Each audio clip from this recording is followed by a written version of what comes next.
शुभ संध्या दगड़ियों। तो दगड़ियों आज मैं बच्चों को बनाणु छो। ये देखो पहले ये इससे पता चल गया हो तुमते कि ये बनने च टिक्की।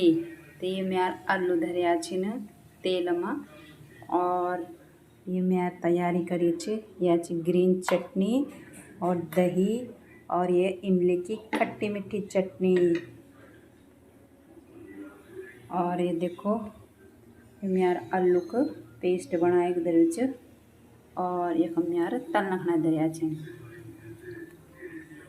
अभी मैं दिन छो बच्चों ते तब पूछता छो बच्चों ते कि कन लगने टिक्की।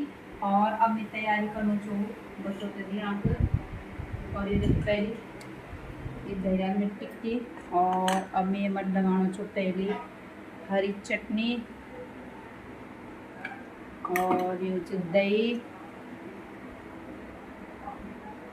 और ये इमली चटनी।